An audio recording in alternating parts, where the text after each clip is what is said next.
You're watching a special all-women's edition of Inside Indiana Business.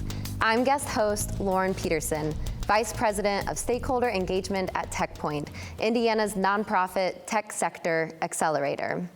The Insiders panel offers perspectives on what's making headlines and focusing on important issues women face in the workplace, especially in our tech sector. Our insiders this week are Ariel Crawley, Community Engagement Coordinator for Indie Women in Tech; Gabrielle Hendricks Parker, CEO and co-founder, 6 Feet Up; and Linda Calvin, Vice President, School of Information Technology, Workforce Alignment at Ivy Tech Community College. Let's get started, panelists. I'd love to hear from each of you. What was your career trajectory? How did you land in your current roles? Ariel, can we start with you? Sure. My current role, I previously served as the director of Ivy Works Indie Women in Tech at Ivy Tech Community College.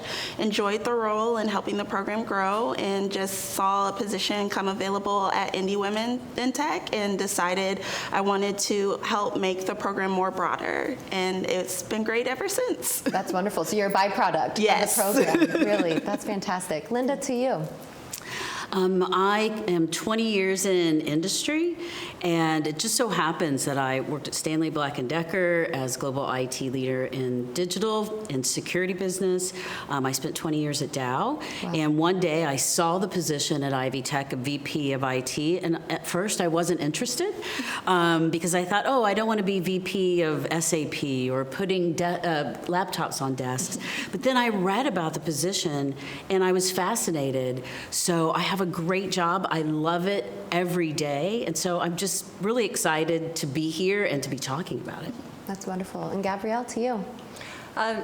When I was in prep school, my math teacher said I should really never do anything with computers. So obviously, I immediately pursued a career in tech, worked at Microsoft, worked at NCR, then moved to California, where I met my husband, and about 20 plus years ago, we co-founded 6 Feet Up and have been growing the company since then. That's wonderful. I hope your math teacher is watching today. Gabrielle, would love to start with you and then hear from the rest of the panelists. How are you specifically investing in women and minorities and helping them succeed in technology? Sure. So for me, as an entrepreneur, I think it's really important to invest in your staff. And I believe that the best staff you can have is a gender balanced staff. Mm-hmm. So we've always put a lot of emphasis in having, as many women as possible to kind of have a staff that has as many skills and soft skills and talent as possible.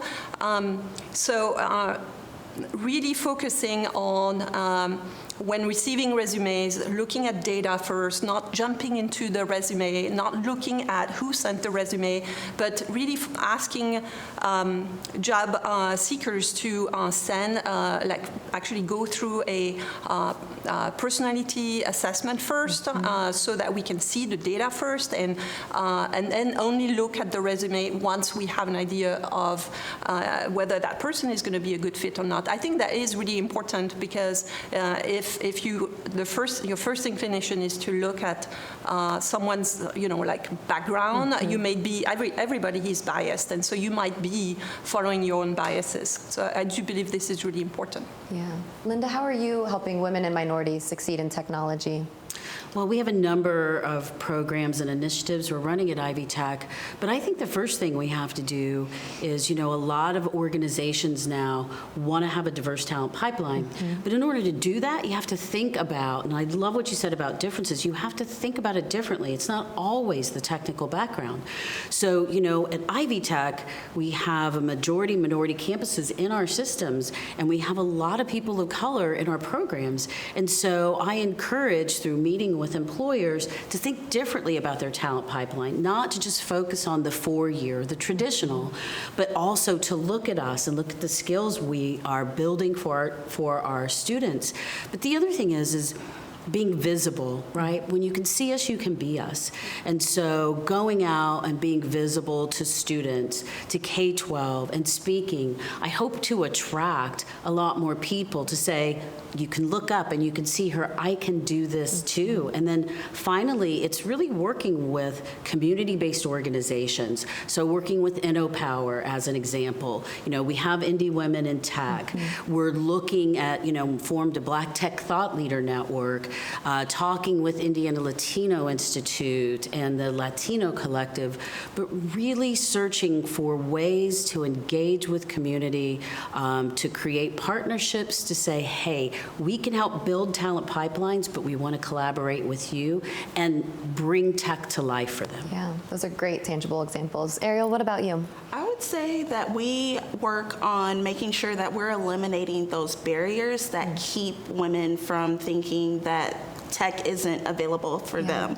So even just giving out scholarship dollars so that is free or no cost so that they're able to go back to school either at 1150 or Ivy Tech and expand in those skills, or even just looking at some of those initial barriers of childcare or emergency assistance or transportation assistance that might keep women from saying, I can't do this, I don't have childcare after school, how can I complete my program? Or I have no way to get to Ivy Tech and complete my education, how could I complete this program? So I think by us giving funding for those areas, it helps open up those floodgates so that women can say, okay, I can do this, but also I have those barrier busters that would keep me. Yeah, great examples for the now too.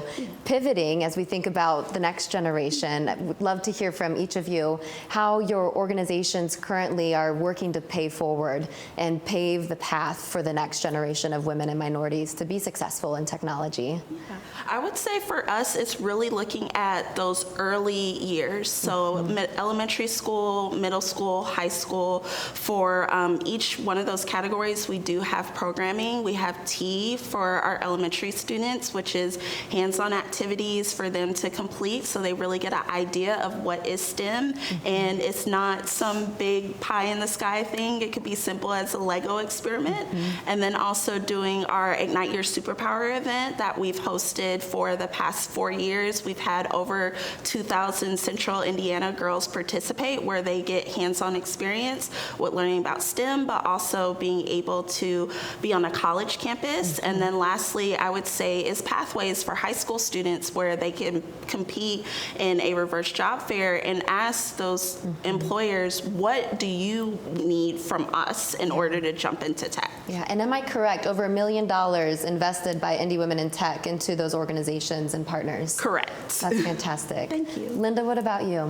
I think it's to build upon what Ariel said. The one thing we need to do is we need to be reaching out when they're younger, but also we have to demystify what computer science is. Yeah. We have to stop talking about it like it's Star Trekian, right? Yeah. And so a lot of what we're doing is saying, hey, we're going to map your passion to tech. So we're talking about software development, talking about what cybersecurity is, talking about what networking is in smart homes. So that's one way, is just appealing to kids to say, hey, this is what tech looks like. It's not Big Bang Theory, right? It's really just whatever your passion is, there is probably a tech pathway for you, but also reaching out and having camps and having activities where they can engage with us and learn more about our programs, leveraging platforms that we use through After School HQ or other ways that we can get programming there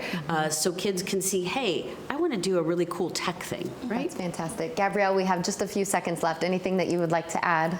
I think it's really important for us to invest in everybody's unique ability. So that's what I spend a lot of my time, is coaching young women to be more assertive and to follow, their true path back to following their passion. Yes. Ladies, I wish we had more time. We could spend the entire day together. Thank you so much for your leadership. It really is appreciated. And we will be right back after this. Stay with us.